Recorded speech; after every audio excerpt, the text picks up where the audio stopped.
प्रधानमंत्री आदरणीय नरेंद्र मोदी जी पहुंच गए हैं, ताली बजाकर अभिनंदन कीजिएगा। हमारा नेता कैसा हो, हमारा नेता कैसा हो, हमारा नेता कैसा हो। नरेंद्र मोदी जिंदाबाद, नरेंद्र मोदी जिंदाबाद, नरेंद्र मोदी जिंदाबाद।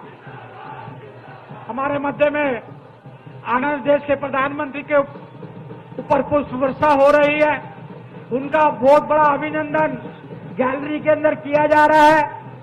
अभी राष्ट्रीय अध्यक्ष जी उनको लेकर आपके मध्य में आने वाले हैं। दोस्तों, एक क्वेश्चन है कि मोदी साहब इतने इलेक्शंस कैसे जीत जाते हैं। अब महाराष्ट्र और झारखंड के अंदर जो इलेक्शंस हो रहे थे, उसमें महाराष्ट्र में तो उनका जो महायुति जो अलायंस था वो दोबारा जीत गया है। और अब जा रहा है कि landslide victory for Prime Minister Narendra Modi's party. Prime Minister Narendra Modi's ruling alliance won an election in Maharashtra by a wide margin. Hello दोस्तों, भारत का रिएक्शन चैनल पर आप सबका स्वागत है। महाराष्ट्र का इलेक्शन बीजेपी ने बहुत बड़े मार्जिन से जीता है। इस इलेक्शन में मोदी का करिश्मा अभी भी दिखाई दे रहा था। आइए देखते हैं पाकिस्तान मीडिया का इस पर रिएक्शन। जिन मराठाओं ने अटक से लेकर कटक तक भारत को एक किया था, ये छत्रपति शिवाजी महाराज की भूमि है, ये संकुचित विचारों वाली भूमि नहीं है। ये भूमि से जो वीर निकले, उन वीरों ने जो हमारे ऊपर आक्रमणकारी थे, जो मुगल थे, उनको परास्त करते हुए अफगानिस्तान तक खदेड़ दिया था। तो कश्मीर की तो बात यहां होगी। और अगर मैं देशभक्त हूं तो मैं इतना संकुचित विचार कैसे रखूं कि कश्मीर का कुछ भी हो जाए मुझे चलेगा, मेरा महाराष्ट्र का क्या है। ऐसा नहीं हो सकता है। हम देशभक्त लोग हैं और ये कश्मीर जो है ये हमारी अस्मिता का विषय है। कश्मीर कोई केवल विषय मात्र नहीं है, इससे भारत की अस्मिता जुड़ी हुई है। और मुझे बहुत खुशी है कि भारत रत्न डॉक्टर बाबा साहेब अंबेडकर जी का संविधान 7 दशक तक कश्मीर में लागू नहीं था। 7 दशक तक अपने विधान पर शपथ लेते थे, अपने विधान पर वो चलते थे, हमारा तिरंगा झंडा नहीं लगाते थे।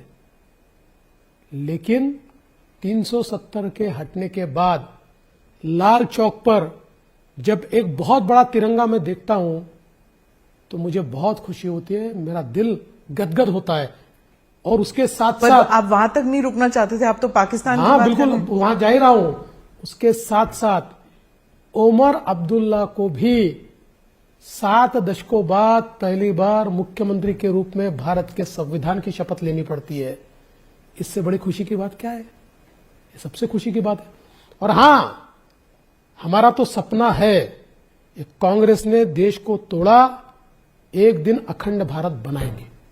इसको ऐसे लिख रहा है कि ये एक टेस्ट था मोदी साहब के लिए, मोदी पॉपुलैरिटी का ये टेस्ट था। और मोदी साहब अपनी पॉपुलैरिटी का ये जो टेस्ट है ना भाई, ये जीत गए हैं और बड़े वो फ्लाइंग कलर्स के साथ जीते हैं। अच्छा, उसके ऊपर जो मोदी साहब ने की है ट्वीट, वो भी मैं आपको बता देती हूँ। इसमें एक बड़ी अच्छी बात ये है जो कि मैं हमेशा इसको अप्रिशिएट करती हूँ, खवातीन की बात जरूर करते हैं, वो महिलाओं की बात करते हैं ना, जरूर कोई भी इस तरह की हो। इसके अंदर भी उन्होंने महिलाओं की बात की, जिसमें उनका ये कहना था, development wins, good governance wins, united we will even higher.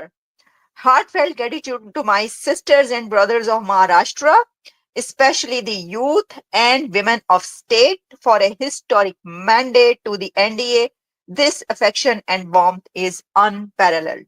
ठीक है जी। फिर आगे वो लिखते हैं कि I assure the people that our alliance will keep working for Maharashtra progress. लेकिन जो उन्होंने ये बात की कि development wins and good governance means, देखिए ये बात है ना कि देखें, अगर आप इसमें इसको देख लीजिए, जब से वो अभी 3rd टर्म में भी आए हैं मोदी साहब, तो कितनी बड़ी इन्वेस्टमेंट्स हुई है महाराष्ट्र में।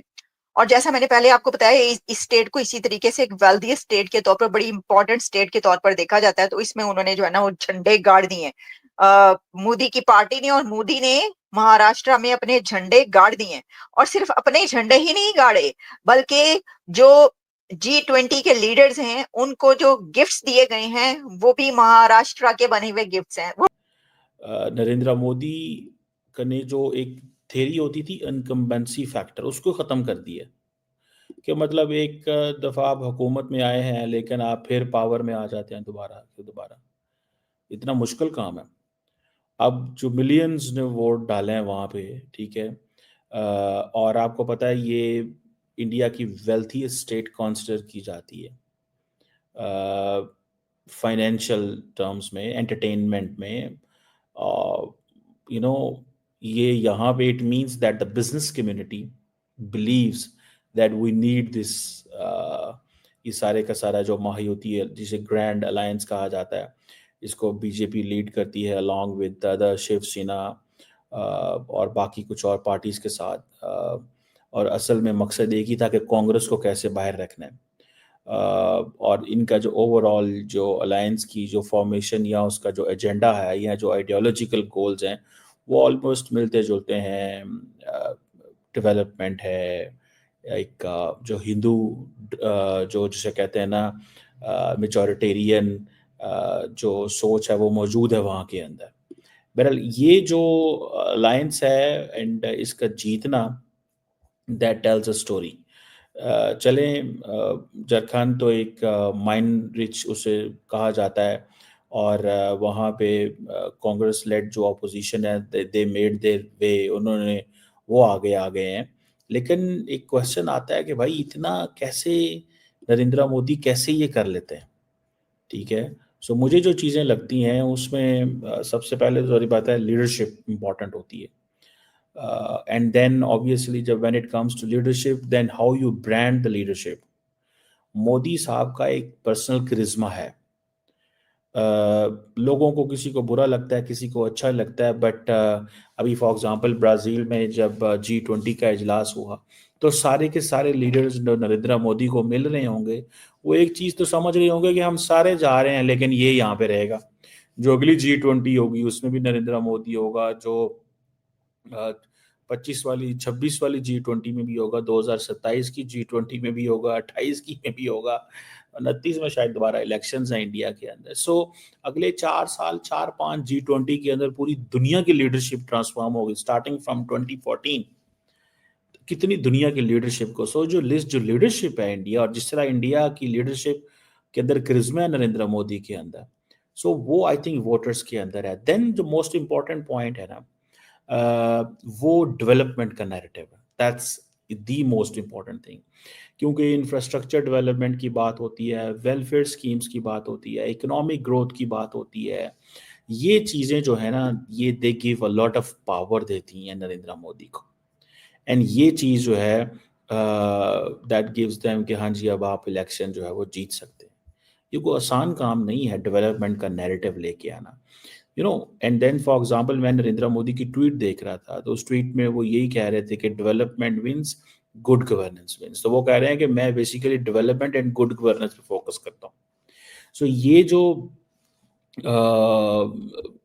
जो चीज़ है, ये जो पॉइंट है डेवलपमेंट का नैरेटिव एंड गुड गवर्नेंस का नैरेटिव, एंड पर्टिकुलरली इस नैरेटिव को अगर आप ये देखें कि ये नैरेटिव अगर इफ़ इट इज़ इन उसके अंदर आता है, यू नो महाराष्ट्र के अंदर आता है, तो इसके आप अंदाज़ा लगा लें कि in Maharashtra if Narendra Modi coming in power along with his all these powerful people, जो लोग इस वक्त उनके साथ मौजूद हैं, वहाँ पे डेवलपमेंट की बात करना, ये सारी चीज़ें बात करना बड़ा मुश्किल काम है।